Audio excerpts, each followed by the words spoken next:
Hello, ఇలా crispy and హెల్దీగా బోండాలు చేసుకోవడానికి ముందుగా రెసిపీలోకి వెళ్ళిపోదాం. Welcome back to our channel home cooking with Shailaja. ఒక గిన్నెలో పెరుగును తీసుకోండి. ఇది సుమారు 1 లీటర్ ఉంటుంది.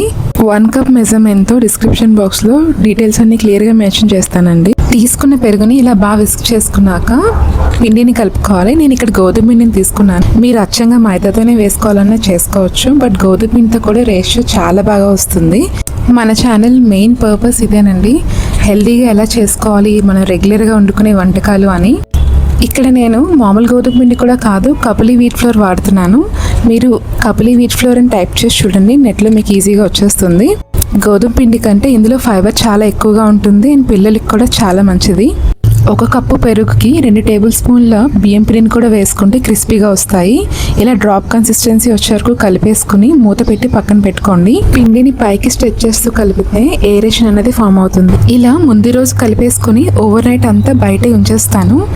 ఇలా చేస్తే పిండి ఫర్మెంట్ అయ్యి మార్నింగ్కి బాగా వస్తాయి. రుచికి తగినంత సాల్ట్, సోంపు, కారానికి తగినంత పచ్చిమిర్చి కట్ చేసి వేసుకొని, నచ్చితే అల్లం ముక్కలు కూడా వేసుకుని కలిపేసుకోవాలి. ఒకటే డైరెక్షన్లో పిండిని కలుపుకోవడం వల్ల బాగా ఫర్మెంట్ అవుతుంది. మార్నింగ్కి కూడా పొంగి వస్తాయి బోండాలు అన్నవి. ఇంట్లో ఎక్కువ పెరుగు ఉన్నా లేదా కాస్త విరుగుతాయి అన్నప్పుడు పెరుగు అయిపోయి ఉంటాయి చూడండి పాలన్నవి, లేదా ఈ సమ్మర్లో పాలు ఉత్తినే తోడుకుపోవడం కానీ విరిగిపోవడం కానీ జరుగుతూ ఉంటాయి. వాటిని కూడా మీరు హ్యాపీగా యూస్ చేసుకోవచ్చు. ఇప్పుడు ఆయిల్ యూస్ చేయకుండా సింపుల్గా అయిపోయే చట్నీని చూద్దాము. ఒక జార్లోకి వేపిన శనగపప్పు, కొబ్బరికాయ ముక్కలు, పచ్చిమిర్చి, 2 వెల్లుల్లి రెబ్బలను వేసుకొని తగినంత ఉప్పు కూడా వేసుకొని బ్లెండ్ చేసుకోవాలి. ఈ చట్నీ స్టవ్ అవసరం లేకుండా చాలా రుచిగా కూడా ఉంటుంది. ట్రై చేసి చూడండి. ఇప్పుడు బేకింగ్ సోడా వేయకుండా బోండాలు ఎలా వస్తాయో చూద్దాము. గోధుమపిండితో వేసిన బోండాలు డెన్స్గా లోపల ముద్ద ఉండిపోయి వేగనట్టుగా ఉంటాయని అపోహ ఉంటుంది చాలామందికి. ఇదే మనం ఎర్రగా గోల్డెన్ కలర్ లేదా అలా వచ్చేటట్టు వేపుకుంటే చిన్న మంట మీద ఆర్ మీడియం ఫ్లేమ్ మీద వేపుకుంటే చాలా బాగా వస్తాయి. ఇది కలుపుకునే విధానంలో కూడా కొంత బేస్ అయి ఉంటుంది. ఆయిల్ కూడా చాలా తక్కువ పీల్చుకున్నాయి కాబట్టి మా వారి బ్రేక్ఫాస్ట్లోకి హ్యాపీగా ప్యాక్ చేస్తున్నాను నేను with the chutney we made now. తాలింపు కూడా అవసరం లేకుండా ఈ చట్నీ బోండాల్లోకి చాలా బాగా కుదురుతుంది. అప్పటికప్పుడు ఇన్స్టెంట్గా అరగంటలో బోండాలు వేసుకోవటానికి చిటికెడు బేకింగ్ సోడా వేసి కలిపేసుకుని ఒక అరగంట పక్కన పెడితే ఇలా ఫర్మెంట్ అయి ఉంటుంది. దాన్ని కాస్త బీట్ చేసుకుని డీప్ ఫ్రై కావాలంటే డీప్ ఫ్రై చేసుకోవచ్చు, లేదా అప్పం ప్యాన్లో అసలు ఆయిల్ పెద్ద ఎక్కువ పడకుండా ఎలా చేసుకోవాలో కూడా చూద్దాము.